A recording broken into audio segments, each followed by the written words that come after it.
नमस्कार,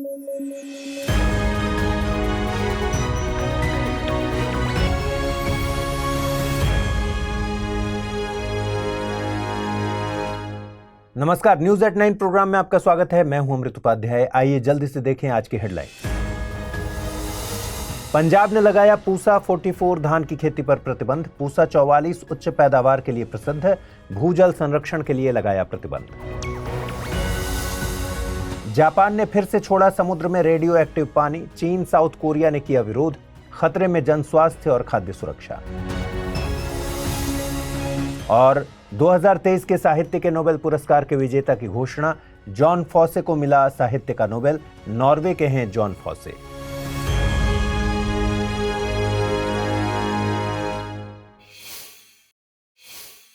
चलिए खबरों की शुरुआत करें। पंजाब सरकार ने हाल ही में घोषणा की है कि पंजाब राज्य अगले साल से पूसा 44 धान की खेती पर प्रतिबंध लगा देगा। आपको बता दें कि पूसा 44 को 1993 में दिल्ली स्थित भारतीय कृषि अनुसंधान परिषद यानी ICAR के द्वारा विकसित किया गया था। कुछ समय बाद पंजाब के किसानों ने कुछ इलाकों में इसकी बुआई शुरू की। अच्छी उपज प्राप्त करने के कारण 2010 के अंत तक पूसा 44 ने पंजाब भर के किसानों के बीच व्यापक लोकप्रियता हासिल कर ली थी। इस समय तक पंजाब में धान की कुल खेती के तहत पूसा 44 लगभग 70 से 80% क्षेत्रफल में बोई जाती थी। किसानों का दावा है कि पूसा 44 की पैदावार प्रति एकड़ लगभग 34 से 40 क्विंटल होती है, जबकि अन्य किस्मों की औसत उपज 28 से 30 क्विंटल प्रति एकड़ है। वर्तमान में धान के लिए न्यूनतम समर्थन मूल्य यानी MSP 2205 रुपये प्रति क्विंटल है और पूसा 44 से किसानों को धान की अन्य किस्मों की तुलना में 7 से 10 क्विंटल अधिक उपज मिलती है। अगर हिसाब लगाया जाए तो इससे किसानों की आय में 15,000 से 22,000 रुपये प्रति एकड़ का इजाफा भी होता है। तो चलिए समझते हैं कि ऐसी क्या वजह है जिससे ज्यादा पैदावार, ज्यादा आय देने वाली पूसा 44 पर सरकार को प्रतिबंध लगाना पड़ रहा है। सबसे पहला कारण है कि पूसा 44 को तैयार होने में लगभग 160 दिन लगते हैं, जबकि अन्य किस्म लगभग 35 से 40 दिन कम में पककर तैयार हो जाती हैं। इस वजह से पूसा 44 धान को सिंचाई के 5-6 अतिरिक्त चक्रों की आवश्यकता होती है। गौरतलब है कि पंजाब में भूजल की भारी कमी है। राज्य के 141 कृषि विकास खंडों में से 102 को डार्क जोन घोषित किया गया है। इसका मतलब है कि इन डार्क जोन में भूजल खत्म होने की दर इसके फिर से भरने की दर से ज्यादा है और पानी 200 से 300 फीट या उससे अधिक की गहराई पर ही उपलब्ध है। साथ ही पंजाब में कम अवधि में पकने वाली धान की किस्मों की उपलब्धता को देखते हुए सरकार का लक्ष्य पूसा 44 पर प्रतिबंध लगाकर 1 महीने के लिए सिंचाई के पानी का संरक्षण करना है। दूसरा प्रमुख कारण है कि पूसा 44 राज्य में पराली जलाने की समस्या को बढ़ाने के लिए भी जिम्मेदार है। यह सर्दियों के दौरान उत्तर भारत के अधिकांश हिस्सों में वायु प्रदूषण के गंभीर स्तर में योगदान देता है। इन सभी कारणों से पंजाब सरकार ने पूसा 44 की खेती पर प्रतिबंध लगाने का फैसला किया है। जापान के एक निर्णय को लेकर चाइना और दक्षिण कोरिया समेत कई पर्यावरण वॉचडॉग संस्थाएं चिंतित हो गई हैं। दरअसल जापान ने उपचारित रेडियो एक्टिव पानी का दूसरा बैच समुद्र में छोड़ना शुरू कर दिया है। आपको बता दें कि 2011 में 9.8 मैग्नीट्यूड के भूकंप और सुनामी के कारण जापान का फुकुशिमा न्यूक्लियर पावर प्लांट पूरी तरह प्रभावित हुआ था। इस ट्रेजेडी में न्यूक्लियर पावर प्लांट को ठंडा रखने वाला कूलेंट वाटर रेडियो एक्टिव हो गया था और प्लांट की क्षमता से अधिक कूलेंट वाटर जमा हो गया था, जिसका निस्तारण अति आवश्यक था। प्लांट का संचालन करने वाली कंपनी टेपको ने 500 से ज्यादा ओलंपिक स्विमिंग पूल के बराबर रेडियो एक्टिव कूलेंट वाटर को 12 साल से स्टोर करके रखा था। पिछले महीने जापान ने निर्णय लिया था कि वो रोज 5 लाख लीटर रेडियो एक्टिव पानी को नॉर्थ ईस्ट समुद्री तट के पास रिलीज करेगा। कंपनी और जापान सरकार का कहना है कि इस कूलेंट वाटर को अंतर्राष्ट्रीय मानकों के अनुसार मान्य स्तर तक फिल्टर कर दिया गया है। अब पानी में सिर्फ ट्राइटियम बचा है, जो कि हाइड्रोजन का रेडियो एक्टिव आइसोटोप है। आपको बता दें कि ट्राइटियम ह्यूमन स्किन के कांटेक्ट में आने से शरीर में प्रवेश नहीं करता, लेकिन अगर इसे निगल लिया जाए तो कैंसर का खतरा हो सकता है। पर्यावरण एजेंसी ग्रीन पीस का कहना है कि फिल्टर प्रक्रिया विश्वसनीय नहीं है। जापान के इस कदम का मत्स्य अर्थव्यवस्था से जुड़े संगठन और दक्षिण कोरिया सहित पड़ोसी देशों ने कड़ा विरोध किया है। चीन ने भी सामुद्रिक इकोसिस्टम, खाद्य सुरक्षा और जन स्वास्थ्य को लेकर अपनी चिंताएं जाहिर की हैं। चीन द्वारा जापानी समुद्री भोजन के सभी आयातों पर प्रतिबंध लगा दिया गया है, जिससे जापानी समुद्री भोजन निर्यातकों को बहुत नुकसान हो रहा है। जापान सरकार ने नए बाजार खोजने और चीन के प्रतिबंध के प्रभाव को कम करने के लिए एक राहत कोष की स्थापना भी की है।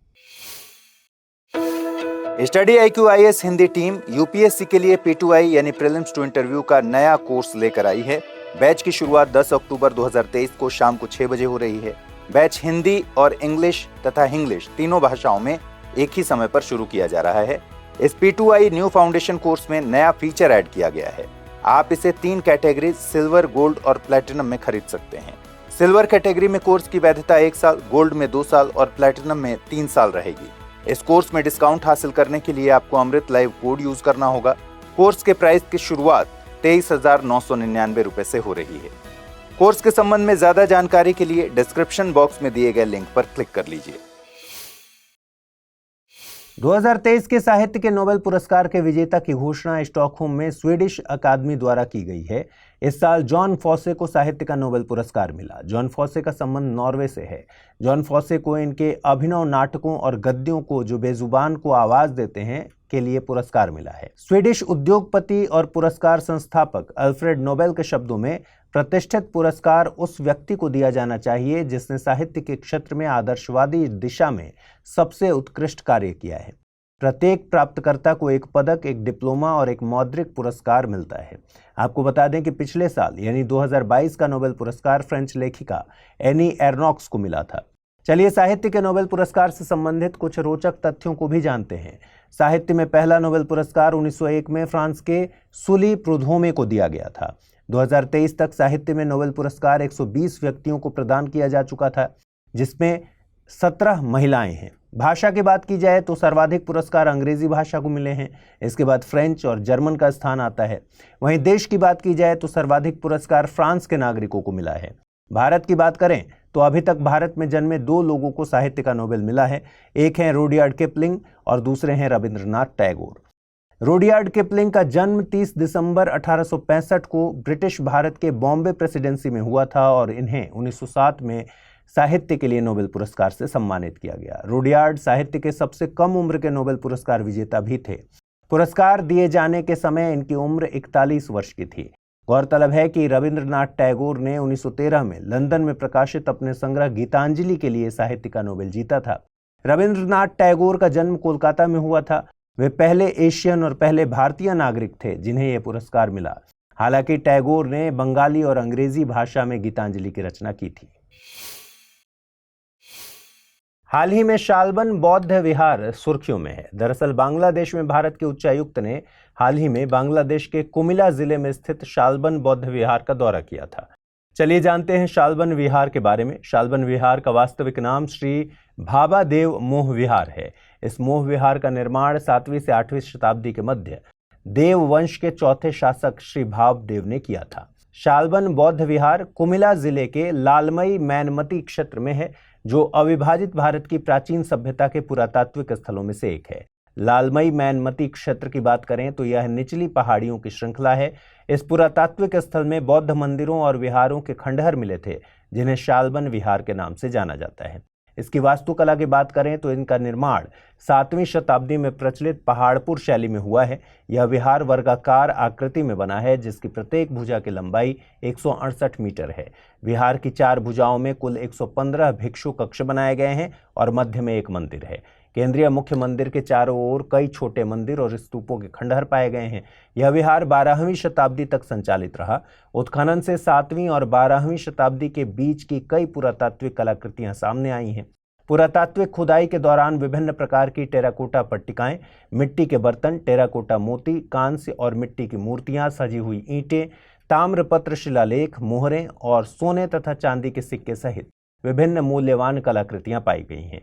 ये कलाकृतियां शालबन विहार के दक्षिण में स्थित मैनामाती संग्रहालय में संरक्षित हैं। आइए जल्दी से देखें आज के रैपिड न्यूज में क्या है खास। एशियन गेम्स में भारतीय जेवलिन थ्रो में नीरज चोपड़ा ने स्वर्ण और किशोर कुमार जेना ने रजत पदक जीता। यह नीरज का दूसरा स्वर्ण है। वहीं तीरंदाजी में महिला कंपाउंड स्पर्धा में ज्योति सुरेखा परनीत अदिति की टीम ने चीनी खिलाड़ी ताइपे को हराकर स्वर्ण पदक प्राप्त किया। MIT वर्ल्ड पीस यूनिवर्सिटी के शोधकर्ताओं ने पश्चिमी घाट में एक नई डैमफ्लाइज प्रजाति की खोज की है, जिसे आर्मगेडन रीड टेल नाम दिया गया है। रक्षा मंत्री राजनाथ सिंह ने भारत मंडपम ऑडिटोरियम में स्वावलंबन 2.0 नामक भारतीय नौसेना के स्वदेशीकरण रोड मैप का विमोचन किया। इसमें आत्मनिर्भरता और नवाचार को प्रोत्साहित किया गया है। साथ ही इसमें जटिल प्रणालियां, सेंसर और हथियार भी शामिल हैं। दिल्ली सरकार ने ग्रीन वॉर रूम का उद्घाटन किया ताकि वायु प्रदूषण पर 24/7 नजर रखी जा सके और शिकायतों का समाधान किया जा सके। रामलिंग स्वामी जी की 200वीं जयंती मनाई गई। उन्हें वल्लालर के नाम से भी जाना जाता है। वो 19वीं शताब्दी के महानतम तमिल कवियों में से एक थे। वे जीव कारुण्यम पर आधारित जीवन शैली में विश्वास करते थे। आइए अब जल्दी से देखें आज के बुलेटिन पर आधारित क्या प्रश्न बन सकते हैं। पहला सवाल है, निम्नलिखित कथनों पर विचार कीजिए। शालबन बौद्ध विहार पश्चिम बंगाल में है। इसका निर्माण देव वंश के चौथे शासक श्री भाबदेव ने करवाया था। यह 7वीं शताब्दी में प्रचलित पहाड़पुर शैली में बना है। उपर्युक्त कथन या कथनों में से कौन सा से सही है या है? केवल एक और दो, केवल 2 और 3 या फिर केवल 1 और 3? अगला प्रश्न है, पंजाब सरकार ने पूसा 44 की खेती पर प्रतिबंध लगाने का फैसला क्यों किया है? पंजाब में भूजल की भारी कमी है। पूसा 44 को तैयार होने में लगभग 100 दिन लगते हैं। पूसा 44 राज्य में पराली जलाने की समस्या को बढ़ाने के लिए भी जानी जाती है। पूसा 44 धान की अन्य किस्मों की अपेक्षा कम पैदावार देती है। उपर्युक्त कथन या कथनों में से कौन से सही है या हैं? केवल 1 और 2, केवल 1, 2 और 4, केवल 2 और 3 या फिर केवल 1 और 3? आइए अब देखें पिछले बुलेटिन में हमने आपसे क्या सवाल पूछे थे और उनके सही जवाब क्या हैं। पहला सवाल है, पीएम स्वनिधि योजना से संबंधित तथ्यों पर विचार कीजिए। पीएम स्वनिधि योजना 1 जून 2020 को शुरू की गई थी। आवास और शहरी कार्य मंत्रालय ने इस योजना को शुरू किया था। योजना का टारगेट ग्रुप शहरी और ग्रामीण स्ट्रीट वेंडर हैं। यह योजना एक माइक्रो क्रेडिट योजना है। इस योजना के तहत पात्र स्ट्रीट वेंडरों की पहचान के लिए केंद्र सरकार जिम्मेदार है। इस योजना के तहत 1 लाख तक की ऋण पूंजी उपलब्ध करवाई जाती है। उपर्युक्त कथन या कथनों में से कौन सा इसे सही है या हैं? केवल 1, 2, 4, केवल 1, 2, 4 और 6, केवल 2, 3, 4 और 5 या फिर केवल 1, 2, 3 और 4? सही उत्तर है इसका ऑप्शन ए। अगला प्रश्न था, क्वांटम डॉट से संबंधित तथ्यों पर विचार कीजिए। इनमें केवल इलेक्ट्रॉनिक गुण होते हैं। इनका आकार कुछ नैनोमीटर का होता है। 5 से 6 नैनोमीटर व्यास के बड़े क्वांटम डॉट्स छोटी तरंग दैर्ध्य उत्सर्जित करते हैं। 2 से 3 नैनोमीटर व्यास के छोटे क्वांटम डॉट्स लंबी तरंग दैर्ध्य उत्सर्जित करते हैं। उपर्युक्त कथन या कथनों में से कौन से सही है या हैं? केवल 1, 2 और 4, केवल 2, केवल 2, 3 और 4 या फिर केवल 1 और 2? सही उत्तर है इसका ऑप्शन बी। तो आज के इस बुलेटिन में इतना ही। कल रात 9 बजे आपसे फिर मुलाकात होगी। अपना ख्याल रखिए, ठीक से पढ़ाई कीजिए। नमस्कार।